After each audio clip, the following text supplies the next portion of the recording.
My history of golf and how it was introduced was through my father. My father introduced myself and my younger brother when I was, I was 8 years old when I started.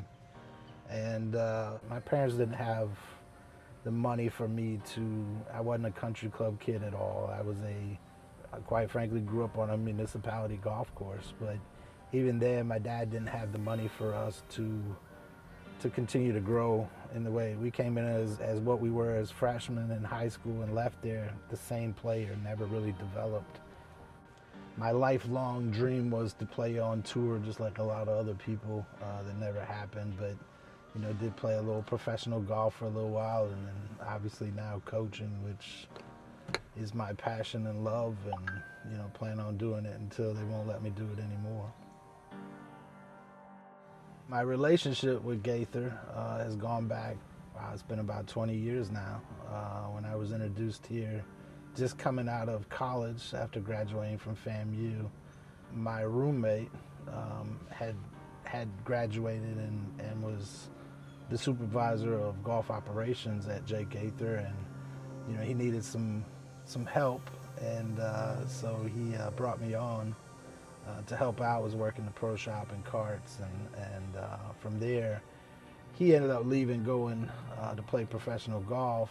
And when he did, I graduated college and took over as the supervisor of golf operations, and then was working here for about 8-10 years.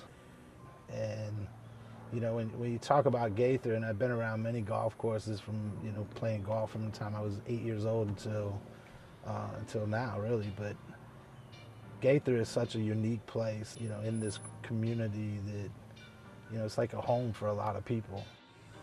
It ain't necessarily all about golf.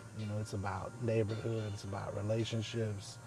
And then, like I said, quite frankly, they see this as their second home. They come out to see their friends and talk, and just to me it was very unique for a golf course, because most golf courses, what you see is people playing golf and going home.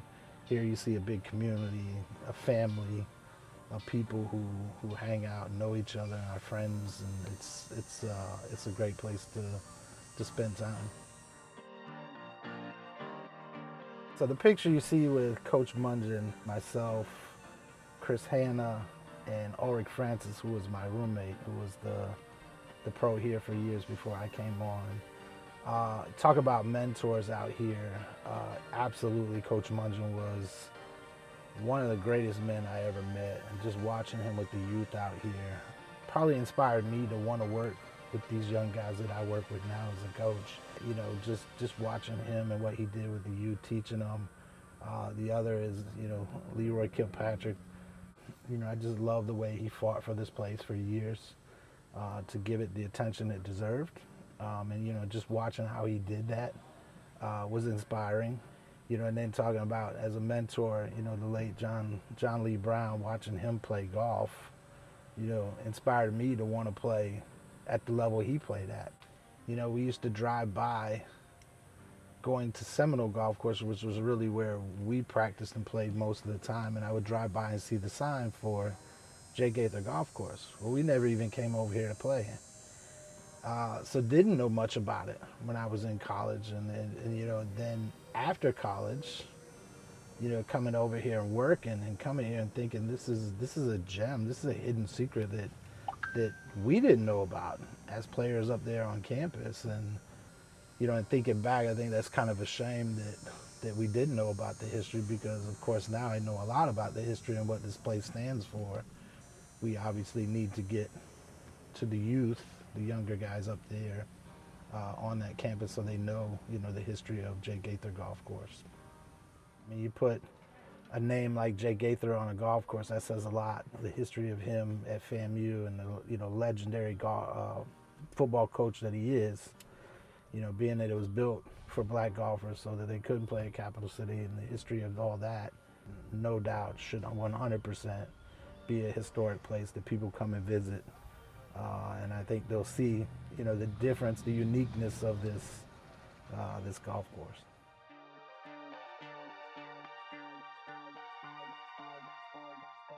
So the future of minorities in golf, I'll say this, and being at a university and seeing what's going on behind closed doors, and when I say that, at this point in time, I think we're getting organizations that are behind it and really believe in it. At least I want to think that. We've had conversations, looking at even golf companies, the big ones out there, they're doing things. We have big minority events now for these young people.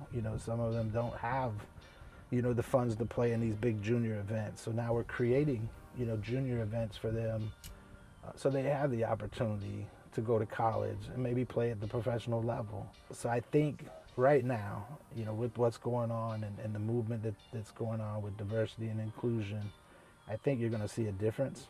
I think you're going to see more minorities in the game, and quite frankly, that's what it needs to look like. I think we're in a good place, and I think we got a lot of people behind closed doors now actually doing things to represent what they were talking about.